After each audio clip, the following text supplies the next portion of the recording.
Good morning. My name is Philip Bain. I'm the Managing Director of Smart Cities Council. Sorry for the delay, but we have numerous panelists today and a couple of issues around getting people to sign on and get audio. Our moderator today is Dr. Janie Camp from Vanderbilt.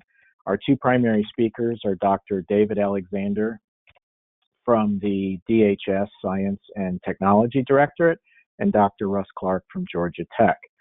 As panelists, we have Tom Palco, Jennifer Higgs, and Roger Lindsay from the city of Nashville. They all work in the floodplain or stormwater management divisions, and they've been part of this ongoing session around Nashville's efforts to mitigate the impact of urban flooding on vulnerable populations. So quickly, I'm just going to review what we're doing, and welcome, Janie. So the idea here is to essentially educate cities with purpose towards solving problems. Now, this is part of a bigger program that we call the Readiness Challenge. And just if you haven't seen it already, we're announcing the finalists for our first quarter. But let me just review the Readiness Challenge for you so that you all understand the purpose behind this series of 6 webinars. Our goal is to invite cities to provide information about their needs. Then the council, working with experts, works to accelerate project implementation against those needs. Going forward into 2021, we'll have 2 to 3 cities per quarter. And already from past experience, we have anywhere between 30 and 50 cities listening in. All cities that participate gain access to Smart Cities Activator, which is a planning platform, which I'll show you a screenshot in a minute. And so you'll have a template that'll actually accelerate your planning against mitigating urban floods, or in fact, any other project or need that we work together on. The finalists for the first quarter, they range from Brisbane, Australia, to Moscow, Russia, to Philadelphia, Orange County, our own Nashville here, city of Colorado Springs, Morrisville, North Carolina, Omaha, Nebraska, and the Municipal de Santa Catarina in Mexico. These 10 cities have given us over 45 projects to look at, and from these projects, we'll end up determining where we go from here. So the idea here with Nashville is to, they've had the first session, which was back in October, talked about the history of what urban flooding impact on Nashville. We had Roger Lindsay, Jennifer Higgs, and Tom Palco talk about the impact of the May 2010 flooding on Nashville and subsequent damage that's occurred. Last week, we had Lucy Kemp, who's the director of the Metropolitan Planning Division, and Faye DiMassimo, who's in the mayor's office, talk about their policy objectives around managing and mitigating urban flooding. Today, we're going to start our technology deep dive, which will start with a general discussion with some specific applications towards Savannah, Georgia, and we'll continue it next week with other cities telling their efforts to mitigate urban flooding, and then we'll do a deep dive into sensors and a deep dive into data predictive analytics. So right now we're in where you see the red, the orange type, which is a technology overview. And then, as I said, we're going to be doing a session around cities, sensors, data modeling. We'll get people to work with us to review the plan, and then we'll publish the plan that other cities can use. So with that, I'm going to turn it over to Dr. Camp. Janie. All right. Thanks, Philip.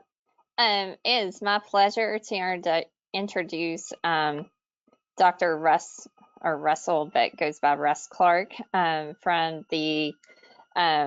he's from Georgia Tech. He's the director of the Mobile Technology and Internet of Things programs at Georgia Tech Savannah and co-director of the Georgia Tech Research Network Operations Center. Dr. Clark is going to share with us some of the work that they've been doing kind of with a coastal focus, but I know there are inland applications that can be used from what they're doing, talking about some of the sensors and real-time data modeling to help inform decisions to identify people at risk and needs in the area. So if you don't mind, we'll go ahead and shift over to Dr. Clark for him to share his presentation.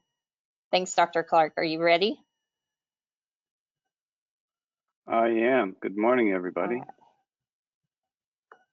And we see your PowerPoint. Let's see if presentation mode does the right thing. Are you seeing the presentation slide or the note slides? The presentation slide. So I think you're good. Excellent. All right. Thank you. All right. Good morning, everybody. Again, thank you for the introduction and for inviting me to join this discussion. My family and I have a personal connection to Nashville, and I was especially excited to join today. My wife and I both graduated from Vanderbilt, and my wife and her family are long-time residents of the Nashville area. So we have lots of connections and lots of interest, and still get to go back there. Well, not this year, but whenever we can. I'm a part of my background is computer science. I'm a networking person, so kind of all things connectivity, Internet of Things, and more recently into the smart city space, where I have joined with a number of colleagues at Georgia Tech and here in Savannah on the Georgia coast to look at how we can apply technology, in particular sensor technology, to these issues of flooding, both coastal flooding and more now as we move inland on more urban flooding environments, and with interest in those areas as well. This project is headed up primarily the four of us, Dr. Kim Cobb, and Earth and Atmospheric Sciences at Georgia Tech, myself, and then Nick Depley, Director of Office of Sustainability at City of Savannah, and Randall Matthews with Chatham Emergency Management. And what we have done, let me see if there we go. This is coastal Georgia. This is a real and all too common occurrence to have scenes like this, where this is the main causeway connecting Tybee Island to the main part of the county, and this is this is not a hurricane. This is a relatively frequent blue sky type of event where we have extremely high tides that will result several times a year, often in closing this only causeway, the only path in and out. And it's not just about that kind of major impact, but also highly localized events. And there's some pictures from just a couple of weeks ago, where we had a new moon weekend. Both Saturday and Sunday were forecasts with the same astronomical high tide, but because of wind direction overnight Saturday evening and into Sunday morning, we saw a good 9 to 10 centimeters additional water through much of the county, and that difference is meaningful in many locations. So what we're about is helping to basically trying to deploy a set of measurement infrastructure so that we can better understand how this is happening, when this is happening, what different weather patterns, what the result of those different weather patterns can be, and ultimately do a better job of emergency response and also forecasting, as well as improving the preparation and building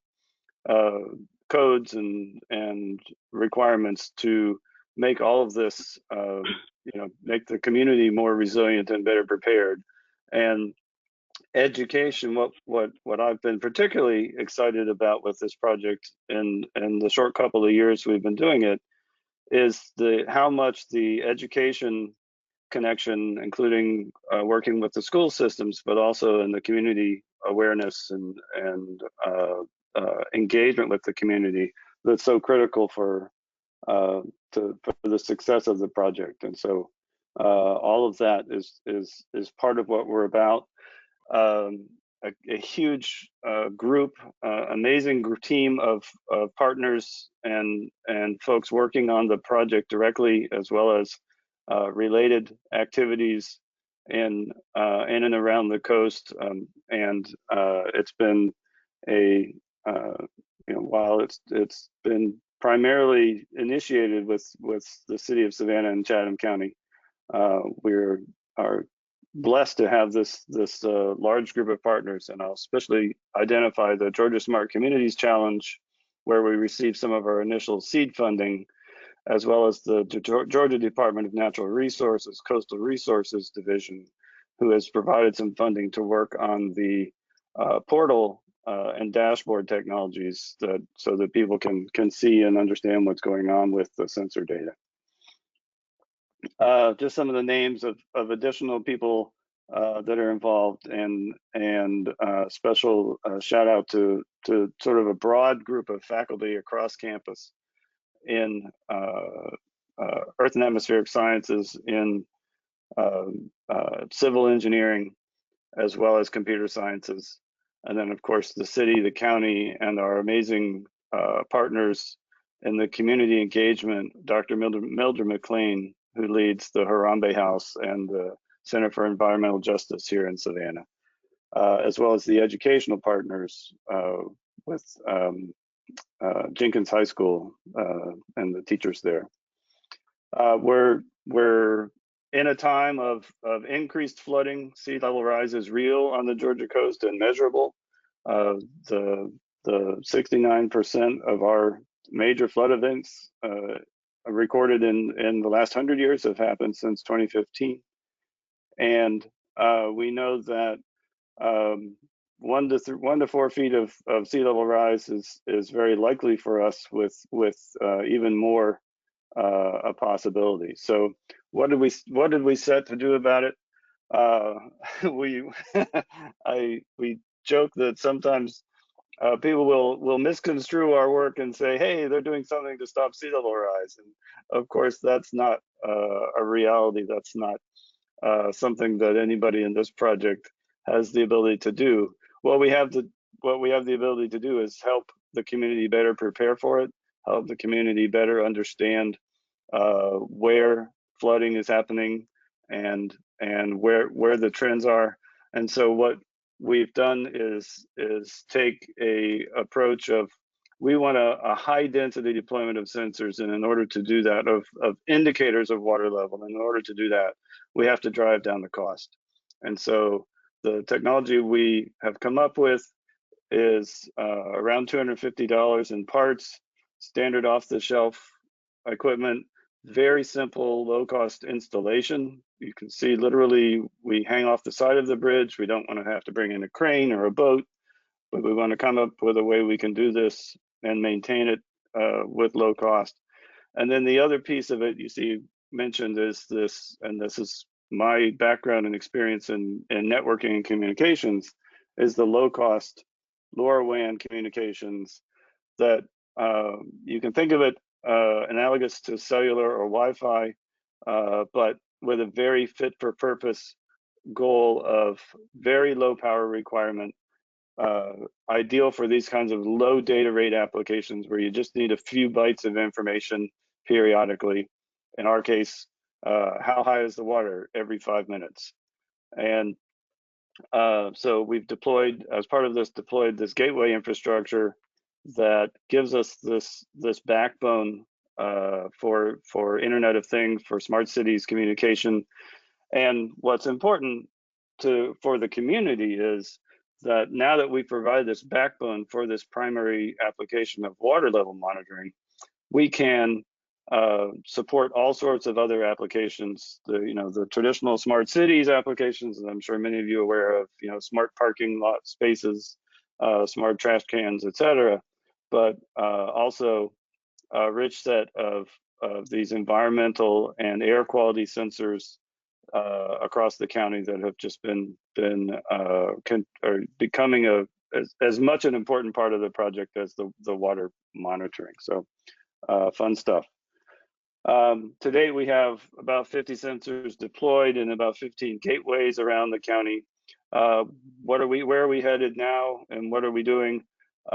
More inland locations and moving towards more river and creek types of monitoring, including a pilot in Johns Creek, Georgia, which is north of Atlanta, so well inland, and working with a couple of other locations, as well as deploying to cover in the next couple of years more of the Georgia coast. So actually having the coastline covered from Savannah on the north end to St. Mary's on the south end. You can't just deploy cheap sensors, right? They have to be accurate, they have to be useful. And so we've put a lot of time in our effort, and especially in the first year of the project, we're fortunate to be able to co-locate 2 of our sensors with the NOAA gauge at Fort Pulaski here on the Savannah River, and be able to validate now with 18 months of data against that, improve our firmware, improve our data filtering and monitoring, so that we can have confidence that what we're seeing and what we're able to identify anomalies and filter those out, and what we're seeing is in fact rigorous enough to be useful for the types of applications we want to do. So building on that data background, we have a number of projects around decision support tools to support the community. There's a public dashboard that you all can access today, dashboard sealevelSensors.org, as well as an emergency planning portal, understanding real-time impacts to local infrastructure, which bridges have potentially been compromised, which other critical infrastructure is at risk for flooding, things like power stations, things like pump stations, and then ultimately an important part of the work is 3-day flood forecasts to understand and validate the to be able to predict what that storm event that's on its way and how that's going to impact with flooding. So the modeling research team is led by Dr. Emmanuel D'Lorenzo and his team, developing a 10-meter horizontal resolution coastal model grid to understand exactly what's going on at the local level. Georgia coast is a very complicated shoreline with marshes and rivers and barrier islands and all sorts of different types of terrain that make this modeling actually quite more complicated than many sort of standard river models. And so an important part of the work, of course, is validating what we've done in the model and the forecasting with what we are actually observing in the sensor network during these storm events. So this particular paper referenced here is looking at Hurricane Matthew and understanding what we can learn from that and validating the model work. And so this ultimately leads to a collection of work around this integrated model system that includes both the coastal water and ocean model, atmosphere and land hydrology models, and then very important with Dr. Iris Chin and her students leading the effort on urban flooding and urban infrastructure, understanding what happens. So I'm checking the time here. It looks like we're still okay. I'll show a few more things about the model work, as well as the different teams and projects, and then go about probably 10 more minutes or so here. So this is this animation is showing that just a fly through of the city, showing how the model focuses down to that 10-meter resolution in the waterways, which is really important when you look at that complex geography that we have to work with. And you can visit these sites. We have this is an example looking at the current flow as we have a pretty remarkable tide here on the Georgia coast, up to 10 feet swing twice a day, which means we end up with we have a lot of current on a normal day and changes in direction of current. And these models will help us can see that, and including also things like salinity, water temperature, etc. So important part of building up that model for forecasting. And let me move on to here. So here's a case of the model showing the salinity level changing as we go through our daily tide cycle. So this is about every 6 hours we switch from ingoing to outgoing and back again. And then obviously that has a major effect on this heartbeat of salinity and temperature as the just on a daily cycle. So want to show some of the details. Oh, and then some results from recent hurricanes. Again, this is the model I was referring to. All right, so here's Tybee Island, and we were fortunate to have our hurricane or our sensor infrastructure operating for a number of different storm events over the last couple of years. Nobody wants a hurricane to come, but if you're a scientist and you've got a sensor network, a network of sensors deployed and a model you're working on, you sure do like having some test data. So fortunately, or we've had a number of opportunities and events to look at to understand what's happening. And so here is our model versus what we actually observed and the 3-day forecast. And you can see here that they match up pretty nicely. We had, as I said, Hurricane Dorian pass back in a year ago. Obviously, devastating impact of Dorian to the Bahamas. Fortunately, Florida and the U.S. East Coast did not receive that kind of damage. But again, for our purposes, it gave us this opportunity to study what happened and what happened with flooding. So here you see the impact of Hurricane Dorian right at around there day 5 and on this graph, and that's the model that Dr. Beto Enzo and his team have developed compared to the actual observations. And what's important to point out here is that the main observation, if you look at this, there's two things. One is we did not have a particularly record high tide. Instead, what you see is that the low tide on that day was significantly higher than normal. So we did have, in fact, a storm surge or a elevated tide based on wind, but we were very fortunate on the Georgia coast that happened during coincided with a low tide instead of a high tide.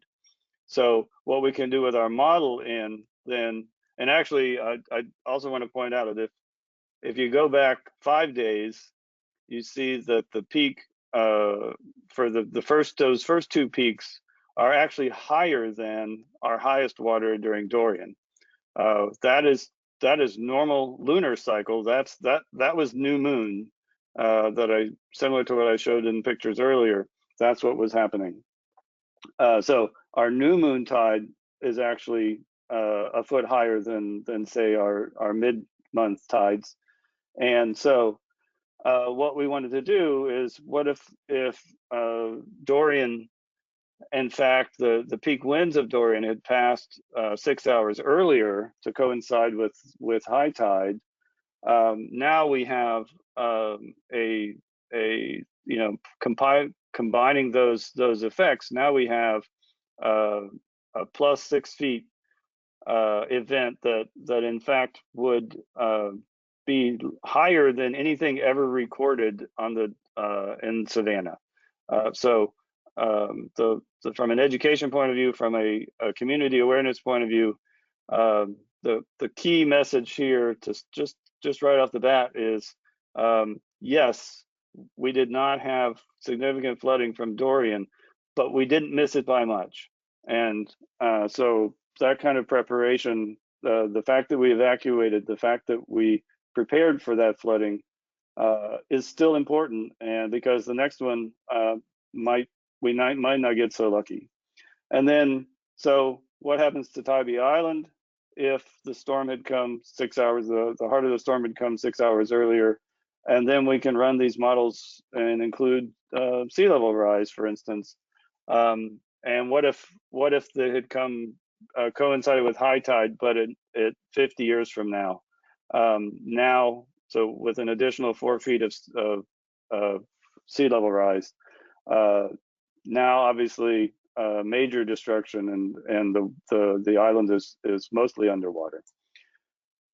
Since Nashville is obviously not a coastal environment but an urban environment, we also looking at what's going on with the cities with our models, and starting to look at other downtown areas. In this case, it's downtown Savannah, still coastal, but very much an urban area.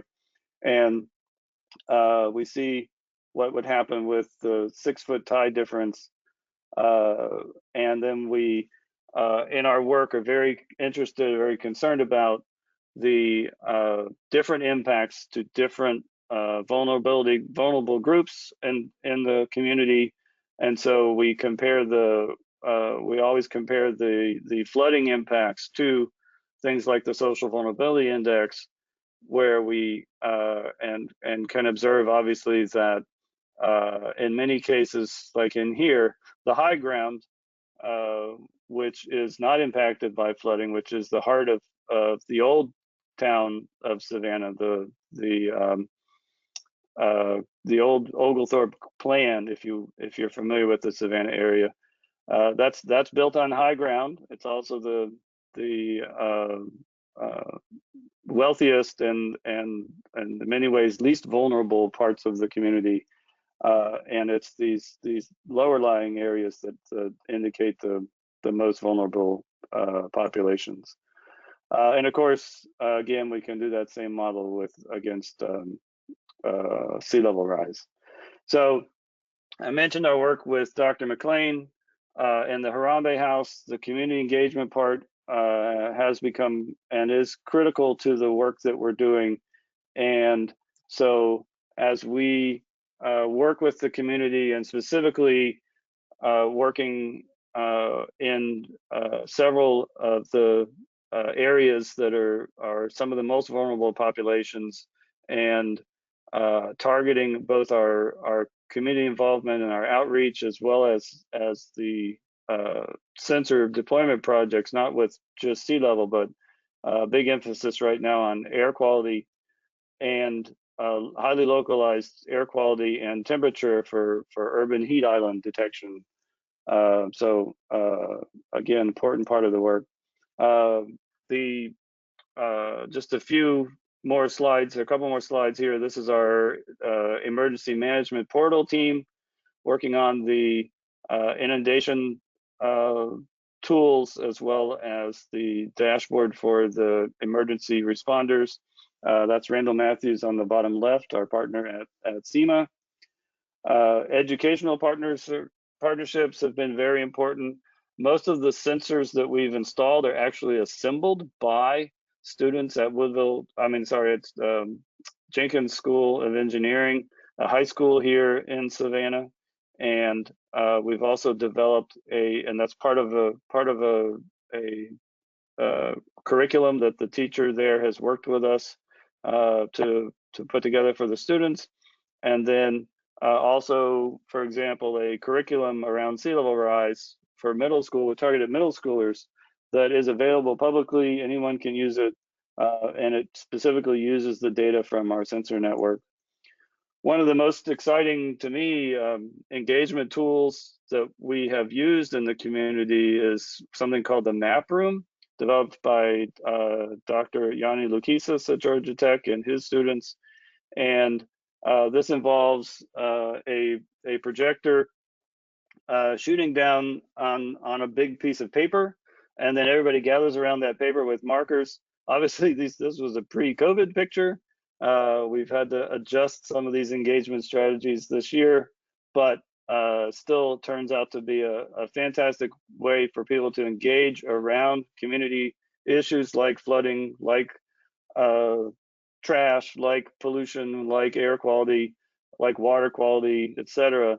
Have these conversations, and then at the end of the day, they have this artifact. They have this map that they've all worked on together, and continue to be part of that project going forward. So I'll wrap up with we have had an amazing partnership with the city and the county and a growing group of community partners deeply invested in the project. It's fun to get students involved and at all grade levels, including university and K-12. We are continuing to pursue this and work to grow, as I said, not only on the coast of Georgia, but inland with urban settings as well. So with that, I will wrap up. And All right. Thanks, stop Dr. Clark. sharing, stop showing screen. There we go. I think I did that right. Yes, perfectly. Thanks, Dr. Clark. I don't see questions in the chat at present, and we're going to transition to Dr. Alexander with the Department of Homeland Security in a minute. But if anyone has questions, please put them in the chat. I guess one question I have, and I appreciate, the role that you all are taking to include, K-12 and university students, and with a key focus on, community engagement, thinking about how that might be transferable and also apply here. I love that you're working with groups focused on vulnerable populations. I think there's things that we can learn here in Nashville. We've started looking at that as well. But when thinking about the sensors that have been deployed, sometimes that can seem cumbersome of thinking about data management, who's going to collect that data or how it's going to be collected and archived and stored, and who's kind of the manager of that data for all the various purposes. You demonstrated multiple ways that you're using. And Jennifer Higgs actually asked, what system are you using to ingest the data from the sensors? Perfect. Thanks, Jennifer. She's with our planning department here. So can you speak to some of the data management for the sensor data? Yeah, so for now, Georgia Tech is leading that effort. We're hosting the data and access and services at Georgia Tech as part of our research group. And it's a more operational footing than we're fortunate that our research team, working with similar projects and smart cities efforts, has taken a bit more operational footing to be able to support things like that. But so for now, we're I guess some details. It's we're using a package called based on the Sensor Things API and infrastructure. I'll put a link in the chat here shortly, but so there's a Postgres database behind it, but ultimately the important thing is that all of the data is available through a public API that we can control, through access controls, different aspects of it, but primarily our goal is as much as possible to make it all open and again available through this API in real time, so others can build applications, others can do what they want. We're also packaging that data. We know that especially for research purposes, people want to see, tell me about your data from the Hurricane Dorian weekend or from this King Tide weekend. So we've packaged up some data sets where people can go download that weekend's worth of data, try to annotate it a bit, curate it a bit to help people better understand the value of it. Yeah, for now, that Georgia Tech is hosting that. Part of the project goal is, in fact, to work on how to scale that, how to distribute that, if you will, and stand up other resources to host that ultimately, for the county or city or ideally the state, at a state level, regional level, to be able to host that. But yeah, for now we do that at Georgia Tech. Awesome. I think Roger Lindsay has a question. Roger, can you unmute? You and Jennifer can, and Tom, if you have questions, just let me know and Sure. I'll let you Okay. ask them verbally. Okay, so early in Dr. Clark's presentation, he mentioned that he mentioned the use of 2 sensors installed in conjunction with the Fort Pulaski NOAA gauge, and I wondered to what extent is it necessary to use either of these redundant or confirmation gauges to verify data produced by the NOAA gauge? Yeah, great question. So, I mean, we put 2 there just because we didn't want to take any chances and miss out on something or an anomaly. I think we're finding more and more that it's good practice in locations where we want to make sure that we can make claims to this accuracy. You know, if your goal is to be cheaper than a $10,000 or a $20,000 sensor, and for $500 you can put out 2 instead of 1, to me that's a pretty good trade-off to make sure that, especially in these early days of validation. And I think so while we haven't been doing that routinely in all of our installations, we've also have experience, for instance, with the Purple air monitors, where they're by design, for their outdoor sensors, they're putting basically 2 sensors in one package, and using them to validate each other in a sense. And so I think it's, when we're doing these low cost sensors, it's not a bad design plan. If again, if it's relatively incremental cost to have that second sensor in these key locations. So yeah, it was important to us because, and it also lets us do the kind of A/B testing, right? So tweak the firmware in one of them and see how they compare, or maybe change which ultrasonic you're using and see how they compare. And so it definitely benefited us to do some of that co-location. All right. Good, great. Thanks. Just kind of a follow-up, I guess, because at one point you talked a little bit about the effects of Hurricane Dorian. There was also talk about the effect of these king tides, and I was curious to the extent that in your 3-day flood modeling, you did a good bit of work on the impact of Dorian and what happens if it comes ashore 6 hours earlier and so forth. How much of your research kind of focused on what you referred to earlier as blue sky flooding, I guess the monthly or the king tide, the occurrence of the king tides that really cause surprisingly high levels? So those, I mean, I guess in the sense that those are the more frequent events, fortunately, the more frequent events for which we have more opportunity to gather data.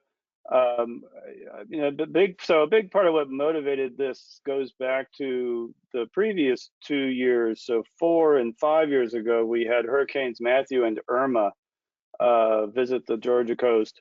And those presented as very different storms, one coming up the East Coast, more like Dorian, one crossing from the Gulf Coast. What that resulted in was at the main NOAA gauge on the Savannah River at Fort Pulaski, we saw that those two storms, according to that sensor, those two storms were about the same in terms of flooding impact. In fact, Matthew showed a slightly higher water level than Irma. But the reality on the ground for those of us who live here and work in this community is Irma was a much more significant flooding event.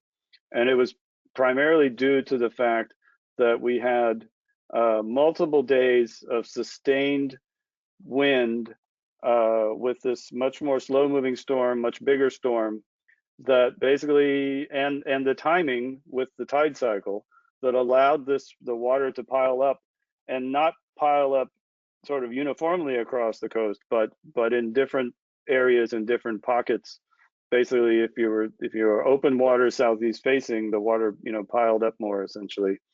So what that history is, and that's really what motivated this is we need localized information, we need localized monitoring to understand, and we need localized forecast models that take into account what is anticipated with this combination of rain, tide, and wind, and that the single gauge and the single point forecast at the airport, which is traditionally right, isn't good enough for understanding what's really likely to happen and where the risks really are. And I one of my pet peeves is the blunt force instrument of when we declare an evacuation on the Georgia coast, we say everybody east of 95 is under mandatory evacuation.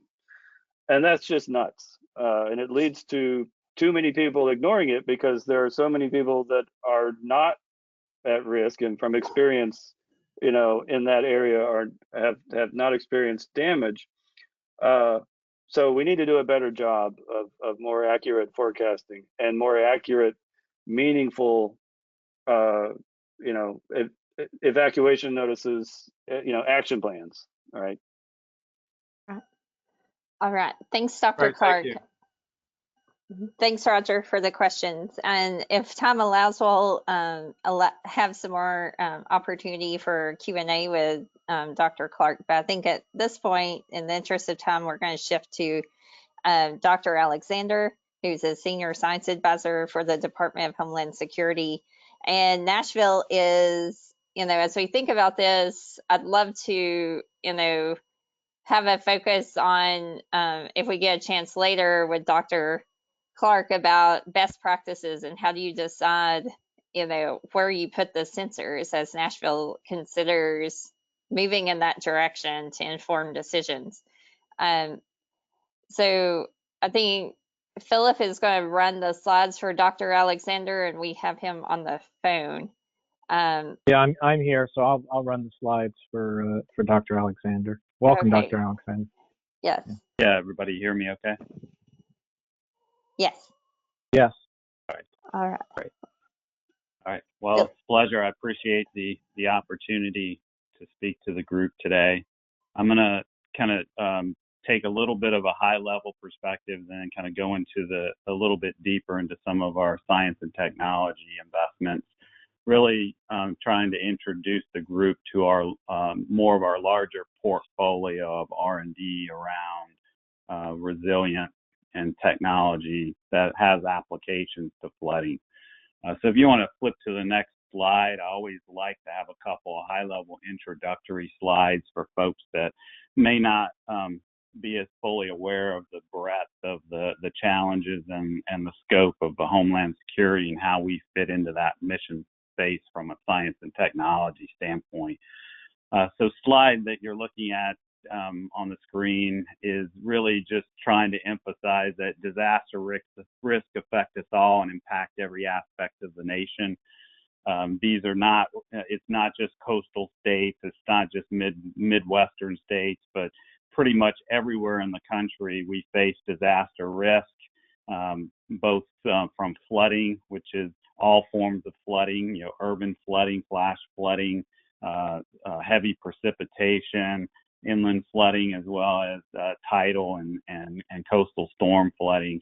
But we also have a variety of other concerns beyond just natural hazards that include violent extremism, anti-terrorism, as well as just risk around disruptions to a position, navigation, and timing system that can have adverse effects on our economy. So we like to kind of characterize that we're really interested from a science and technology standpoint in Homeland Security, trying to understand and drive solutions that can strengthen our physical resilience, help us to address damages and losses, our economic resilience, trying to mitigate and minimize disruptions to economic activity and productivity, as well as looking at social resilience and the implications that it may have on our behaviors and the general tone and demeanor of communities, all the way up to our national perspectives.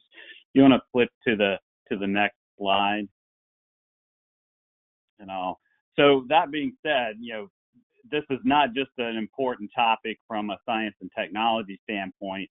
I do like to emphasize that resilience fits into a core mission area for the Department of Homeland Security. We have 5 core missions, and number 5, and they aren't in order of any priority or preference, is really disaster resilience and preparedness. It's ensuring resilience to disasters. And the intent was to look at us in not just our ability to withstand, but really recover and bounce forward. So looking at the full spectrum of preparedness, response, mitigation, recovery, and then long-term sustainability.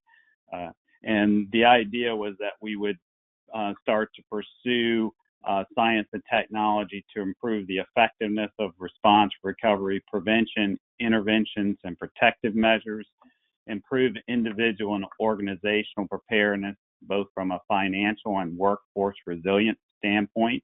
So ensuring that we have financial capacity to absorb shocks, as well as that our workforce and our citizenry has means and is more adequately prepared to engage and accept and respond to risk. And then generally improving overall community infrastructure resilience with some concentrations around business continuity and supply chain elasticity. Supply chain elasticity is really a new area for us, and it was to look at some severe challenges that were coming and being realized from the confluence of multiple catastrophic disasters in the 2000 to 16-18 period, and have been further highlighted and exacerbated by the COVID experience, where if we have a breakdown in our supply chains, it has a significant impact on our ability to access mutual aid, to activate mutual aid compacts and humanitarian relief systems, and move resources where they need to go. So that starts to give you an idea of, generally high level, kind of what we were interested in, and just the vastness of that landscape. But we want to be able to produce outcomes. We want to demonstrate impact. And so we really step back and start to tease out with our key stakeholders, in this case, FEMA and CISA, our Cyber Infrastructure Security Agency, in terms of where could we invest more wisely in science and technology that could produce measurable, more tangible outcomes. And where do we start?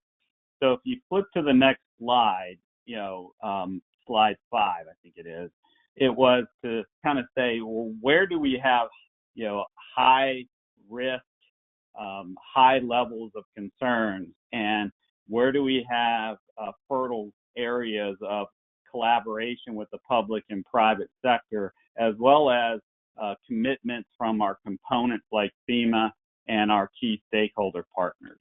And this led us into, okay, well, the Department of Homeland Security through FEMA administers the largest single-payer insurance in the world, in the National Flood Insurance Program. We have significant disaster assistance programs that we provision when a federal and presidential disaster is declared. Where are there opportunities for us to incubate new science and technology that could be more targeted to that specific area, because we felt like we could make some more tangible, measurable investments. And then could we do that in a way that we weren't targeting one specific form of flooding, but we could try and invest in technologies or solutions or approaches that could be applied to multiple forms of flooding, trying to get more bang for our buck. And that led us into establishing what some of you may be familiar with, which is a few years ago, the Flood Apex program, which is a 5-year initiative. And it really singled around, if you flip to the next slide, 4 core areas of science and technology investment as a complement to FEMA. The first area was to look at new flood sensors and alerting capabilities, not just trying to experiment with new devices that could collect data, but trying to fit those into a systems architecture and then trying to deliver the information in a way that it could improve our ability to communicate risk and potentially promote better action, whether it was from the public or citizens, or whether it was from the emergency management community, and that being extended into our public works and public utility sectors as well. So we did, and I'm not going to go way into the weeds here because I have arranged with Phil to have Jeff Booth, our lead in the flood sensor development, to come back and present to the council. But I do want to give you a teaser in that, we about 4 years ago invested in a small business innovative research program. We awarded projects to 3 vendors.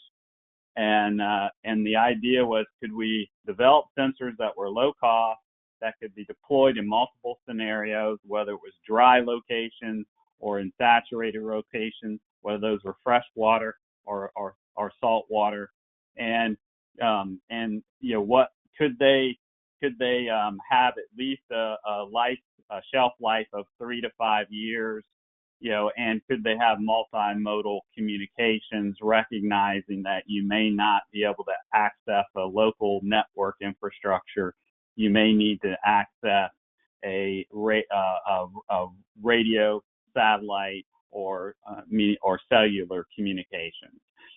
So you would be able to flip over if you lost one channel, or if the community had an investment in one area, it could still be essentially plug and play into their networks. And then in concert with that, to look at how could we leverage those technologies and marry them into other aspects of the management and disaster management and protective life cycle, so that we could address the need and appetite for open data, open models that would leverage this data, this type of data from these types of sensors, and open standards that would allow the flow of information through a more competitive and innovative marketplace of technologies, and could work with other complementary technologies as a larger extended network. And we did experiments. We have done field experiments. The SBI, our vendors, we had 2 finish their phase 2. We had one that we agreed to fund through phase 3, and we experimented with the vendors in a variety of use cases. We had a very robust project, a 3-year initiative with the Charlotte and Mecklenburg metro area, where we densified 70+ sensors across their network. We co-located them with USGS stream gauges so that we could better understand the precision and accuracy of those sensors, and knowing that we weren't looking to produce survey grade level sensors, but start to move the needle towards low cost commercial grade sensors that can provide valuable and still a level of accuracy that could produce more reliable modeling, particularly near real-time modeling that could motivate more effective response, as well as could develop longitudinal data that can inform longer mitigation and risk reduction strategies. And that as the market ramped up through competition, you would start to see them continue to invest in increasing the precision and accuracy of those sensors, which could produce better and longer term outcomes and efficiency. Once you flip to the next slide, and the other area was looking at other observational type technologies. So remote sensing, drones, really, instead of in situ type data collection that ground sensors might provide through the low cost flood sensors, but coupling that with new satellite sensors like high resolution synthetic aperture radar, or coupling it with drone type sensors that may have a blend of LiDAR and SAR type technologies deployed on them. We did do an experiment that included that type of data, particularly the drone data, with pairing them with the flood sensors as another use case, and we did that with Kentucky and the Department of Water in Kentucky. And the idea was looking at putting those on medium to small level dams that are expensive to instrument and are versus the large high value dam assets that may be heavily regulated by the Army Corps or have significant state level regulations, as an opportunity to investigate, one, the applicability of the sensors to work in those environments and in those types of use cases. And then two, how could they be combined with something like a drone that could be automated for dispatch to collect and return to validate what the sensor reading may be telling you, as well as to detect other anomalies or conditions such as breaching and overtopping or instability in the dam.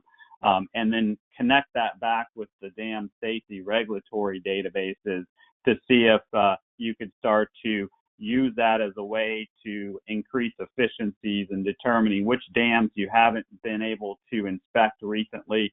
Could you start to use this as a surrogate or a complement to your inspection and oversight responsibilities? And we did that with the Department of Water in the state of Kentucky. But that starts to give you an idea of how the technologies start to interplay and why we had these sectors or what we call thrust areas within the APEX program to explore new technologies that are entrenched in the driving new efficiencies in practice. The other areas we did look at synthetic aperture radar, space technologies, as well as we looked at developing longitudinal data sets off of Landsat to get a better idea of having a national catalog over 38 years of where flooding occurred, regardless of whether it was in the special flood hazard area or outside the flood hazard area, that could help better inform mitigation strategies, planning, and approaches, as well as provide an empirically based data set that could help complement and drive some new thinking around the development and the automation and leveraging of artificial intelligence technologies within those emerging areas. You want to flip to the next slide, and that's a nice lead into looking at new products from high performance computing. So looking at the way you can exploit full motion video to detect certain conditions, looking at the way you can exploit new imagery sources to extract new information, as well as pairing that with new modeling approaches, particularly moving from less deterministic and more robust probabilistic-based modeling, where you can use a Monte Carlo stochastic type simulation where you're looking at thousands and thousands of runs of scenarios to give you a better understanding and appreciation of risk. We also did some initial research with FEMA to inform and give them some additional insight as they were developing Risk Rating 2.0 to understand concepts around graduated risk. Instead of constraining yourself to the 100-year floodplain or return period or the 500-year floodplain, being able to show that there is a gradation of risk, and it isn't binary. Just because you're outside the FSHA doesn't mean you don't have flood risk, is a way to drive a new uptake and adoption of insurance, and insurance being a key component of a larger mitigation strategy for a community. You want to go to the next slide. And then the final area was really to start to look at realigned economic incentives and risk analysis. This really starts into open standards that could then start to look at new innovations in technologies that may not be as readily recognized by the community and are less IT based, but can be important complements to those other IT targeted science and technology investments.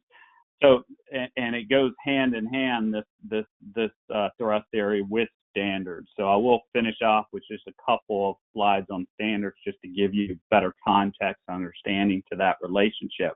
And it was to look at protective measures and whether certain protective measures could be automated so that if they were connected to devices like low-cost flood sensors or other sensors, the sensor could then determine the threshold and then trigger the activation of that protective measure.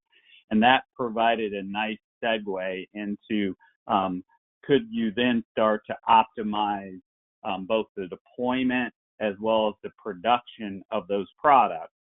And then two, how do you create a more competitive marketplace by and ensure that there's trust from the consumer in the product?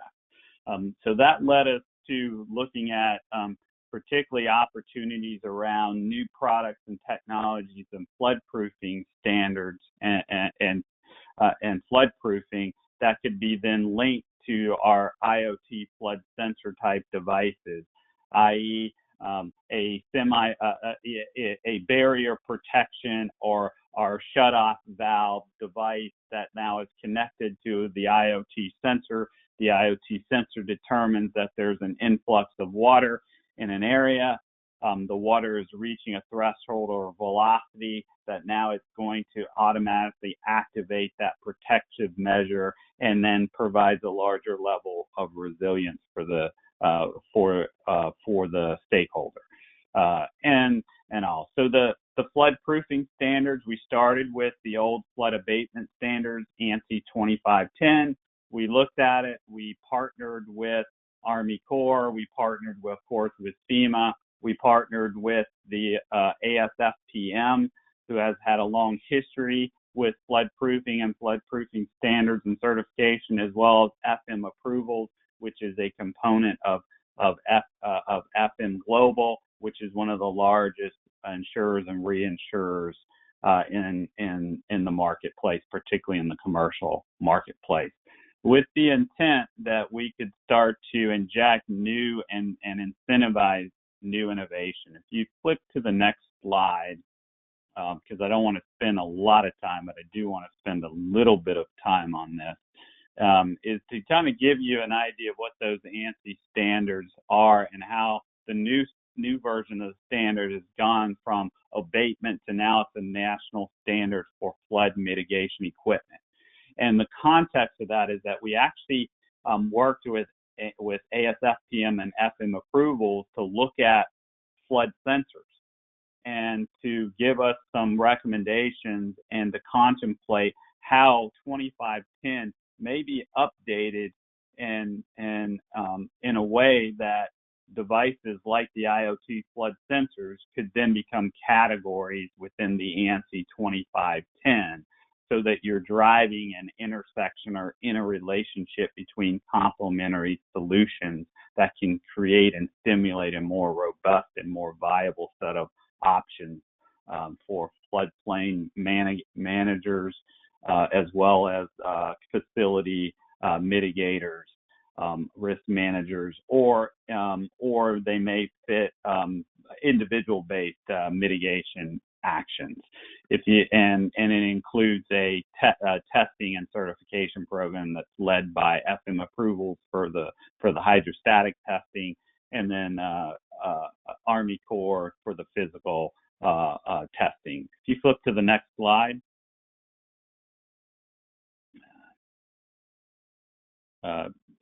So what did we actually want to look at? And we looked at really two key areas, as well as, like I said, we had them do an analysis of the potential to add flood sensors. The first is that we looked at flood barriers for perimeter barrier applications, and could we start to add in additional standards and testing around semi-permanent barriers or automated barriers. And the new standard includes enhancements to those types of products and solutions and test protocols. And another exciting area is penetration sealing devices.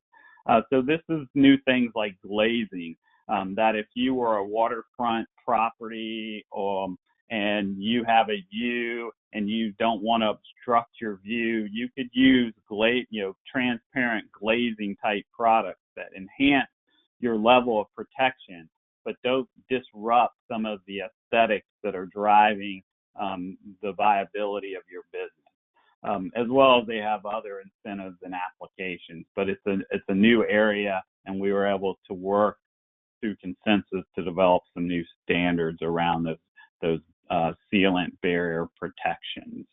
The next slide, if you pull it up, just gives you a little bit more depth on the product types that we explored in the update to the 2510.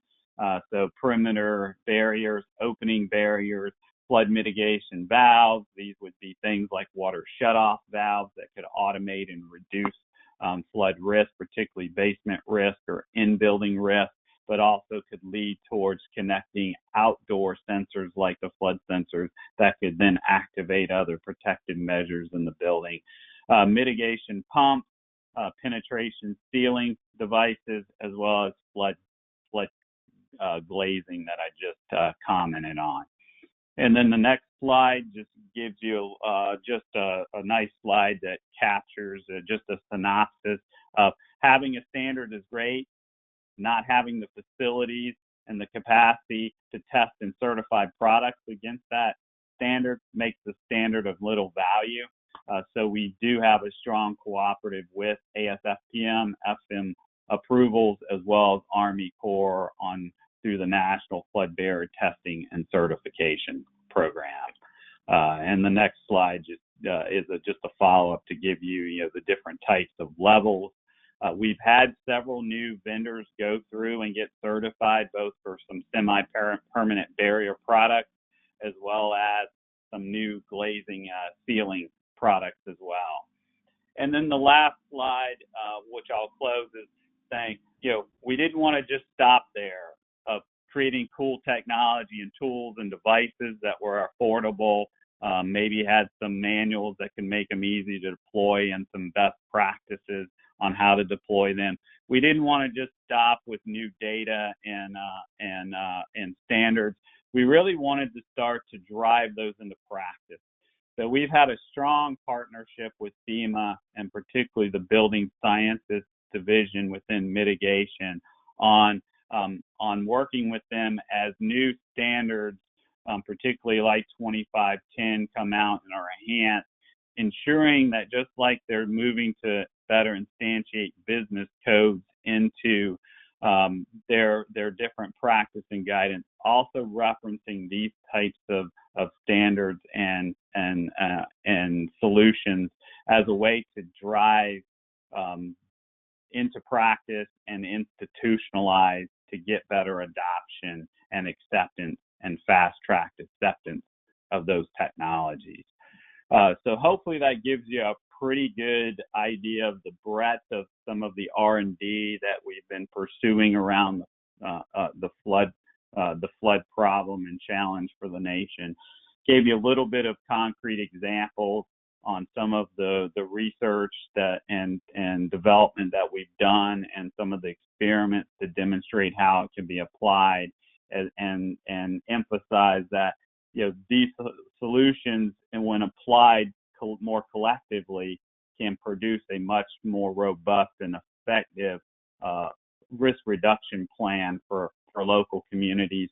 We do have a series of additional materials that we have and are posting on the website. I will follow up and provide those links and that information to Phil and the group, so that they can socialize those to the community, because we did develop some best practices around things to consider when deploying low-cost flood sensors, as well as some benchmark information on deploying those types of devices. And then we have some other material that just gives you more insight into the state of the current insurance market, some new trends that are happening in the insurance market that may be of interest both to communities as well as key stakeholders in the community, like utilities or major employers that have significant contributions to a larger community resilience plan. So I'll close there, and I'm willing to stick around and entertain any questions if needed. So thank you very much. Much appreciate the opportunity. Awesome. Thanks, Dr. Alexander.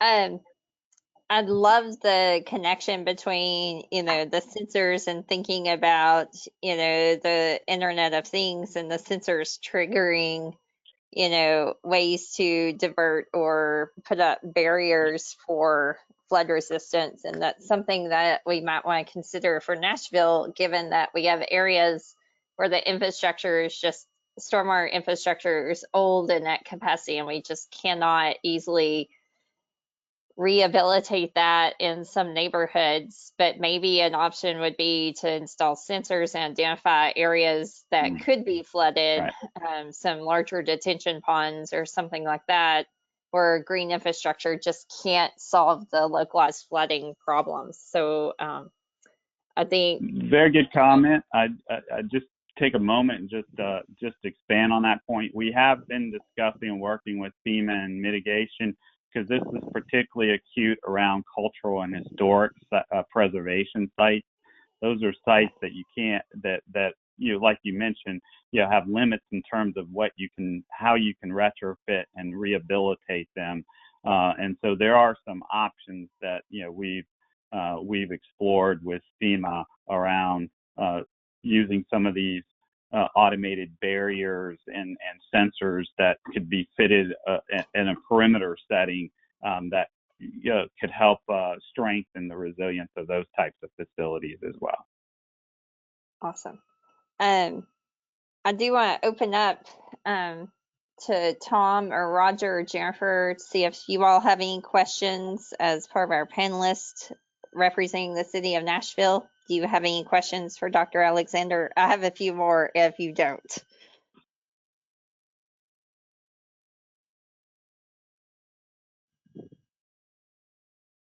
Janie, this is Roger. I do have a comment, I guess.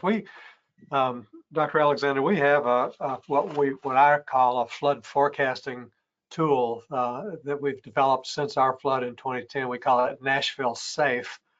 And it's a program that we use when we are activated at the Emergency Operations Center. And Jennifer Higgs is the architect of that, and she's one of our panelists today. And it relies on data that is produced through our system of some 25 USGS gauging stations. And as we look, and Tom and I had discussions this past week about locations, given an opportunity to install some 20 or so low-cost sensors, and I'm sure that Jennifer has questions as well on how we incorporate data that's produced from these additional sensors into our Nashville SAFE program, so that we essentially get double coverage during an activation.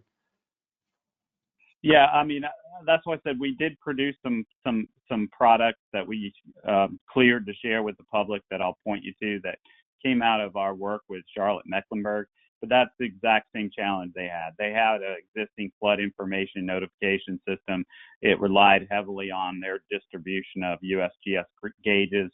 Our work with them was not to displace those gauges. It was to augment, to complement those gauges by helping not just co-locate sensors so that we could use that as a benchmark, but most of the sensors we deployed to them were not co-located with the USGS sensors. They were distributed to try and fill gaps within coverage to densify their network. And then we've been working with them on how do they ingest that data beyond just being able to have the sensor tell them that water feature is exhibiting rising water and increased velocity and so forth. That's interesting, but being able to feed that data into more automated local forecasting models is really of much greater utility. And so, how do they normalize the data? So that's some of the conversations we've been having with them. We would definitely like to have follow-on conversations with you all on that topic as well.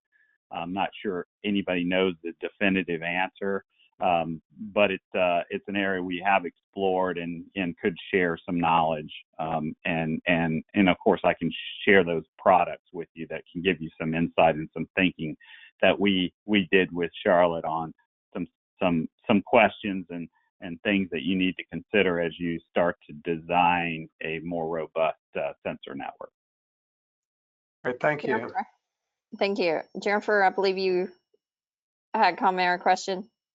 No, I guess I was just curious as with Charlotte Mecklenburg, what kind of tools they're using to ingest the data. Is there so they have Contrails OneRain. So we have worked with that vendor, and they have the ability to ingest the data feeds from the sensors from the three vendors we've invested in. We've tried to keep the sensors towards a common a standard, something like a CAP Alert 2 protocols and so forth. But that's included in some of the documentation that we will be happy to share back with you all. Okay. We're not saying that should be the only vendor. We just know that vendor has a significant part of the marketplace, and since they were the vendor that Charlotte was using, it benefited us to try and test that they were able to ingest and bring that into their larger monitoring system. Okay, thank you. So Dr. Alexander, you mentioned something that I think is also of interest and could be useful for Nashville. You mentioned looking and working with FEMA and thinking about, flood apex and collecting or pulling together longitudinal data from Landsat and, potentially other data sources of where historic flooding has happened to identify areas that may be at risk that you may not be accounting for in the modeling, especially thinking about urban areas and development. Could you speak to the potential of doing something like that at a localized basis? So that product is actually done at, so we funded with FEMA coverage for the continental U.S. this year. Okay. FEMA has putting together the maintenance agreement. The maintenance agreement included that data could be shared with the state and local mitigation, flood mitigation community. So it wasn't just locked up. I can tell you the uplift wasn't intended that it could just go to the general public. There's some viewing capacity to include it to share it to the public, but we did work with the vendor and FEMA on including an uplift so that it could be shared to those core state and local flood management stakeholders. And of course, it's constrained right now to the precision of Landsat, which is meters, not sub-meter. But we did do some experiments with MDA Federal, the vendor, because they have the Digital Globe platform, and we did look at higher precision data and how that data could we could apply the same algorithms we were running against Landsat on their higher precision imagery to produce a comparable product going forward. Awesome. And I will tell you, there are some limitations in the products in heavy urban areas, and I think folks that are familiar with remote sensing would probably understand the reason for that. You get a lot of backscatter and other distortions in the signals, but we were able to work with them to refine the extraction protocols, and it actually uses a blend of algorithms, not just one, to try and to boost the performance, particularly in suburban areas. But I mean, it's a good starting product, right? It starts to lay a foundation down to have a longitudinal based data set. It is backward looking, but backward looking data is important in informing a forward looking model. I agree. Thank you. I guess I'm watching the time, and I would be mindful of everyone's time and thank everyone for participating. But both you, Dr. Alexander and Dr. Clark, as Nashville is thinking about, vulnerable populations and addressing, better management of flood risks to those populations in an urban environment, possibly through use of sensors to inform models and decisions, I'll pose it to Dr. Clark and then also you, Dr. Alexander. Are there any lessons learned that you've seen from other communities or your work that Nashville should be mindful of, thinking about, sensors and placement and data management and community engagement?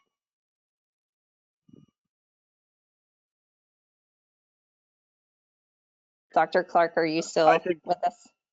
Yeah, this is Russ. I think regarding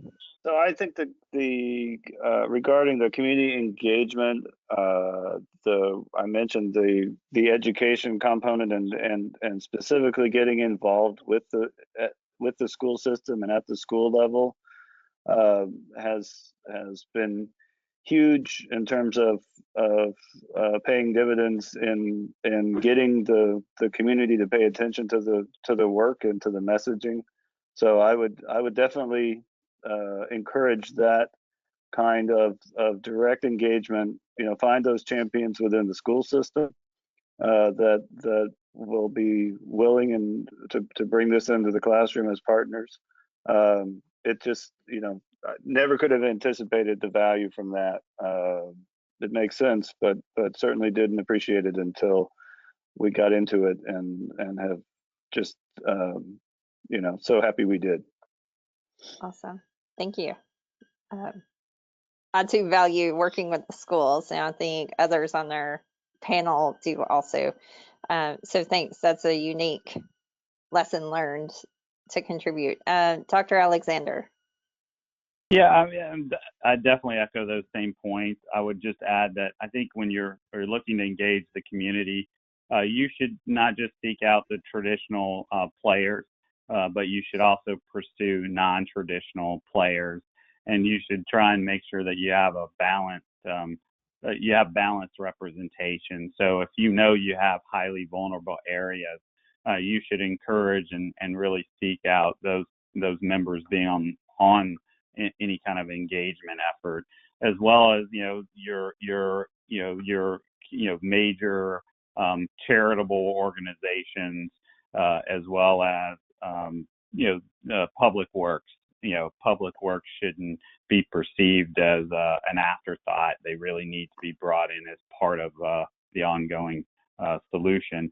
And then I think if you're doing engagement, you need to think through that you're going to need to match what your intentions are to key decision points that your stakeholders need to make. You need to contemplate how you would need to present the information in a way that it's easy for them to understand and take credible action. And then you need to be mindful that you're going to have to offer them options, because if you just come in with the $100 million option, you may run into issues where they just can't get past the sticker shock, and so you can't make any progress at all. And then I'll just reaffirm that you want generational change, and so getting into the schools, having maybe some active programs where the next generation of folk community leaders can feel like they can take part in any kind of mitigation effort, I think pays huge dividends going forward. Awesome. Thank you so much to both of our presenters, Dr. Russ Clark from Georgia Tech and Dr. Alexander from the Department of Homeland Security. And thanks to our panelists, Roger Lindsay, Tom Palco, and Jennifer Higgs from the City of Nashville. At this point, I think it makes sense to kick it back over to Philip with the Smart Cities Council to wrap up. Thank you, Dr. Camp. And so we do have a great, to all the participants and also to Dr. Janie Camp, who's our moderator. And with that, we'll end our session. The next session will be on December 2nd, and we'll have some more. We'll have both Cary, North Carolina, and the Cleveland Water District, and possibly a couple of other cities talking about their on-the-ground experience. Thank you for your time, and everybody stay safe and have a great Thanksgiving. Thank you. Have a great Thanksgiving, y'all.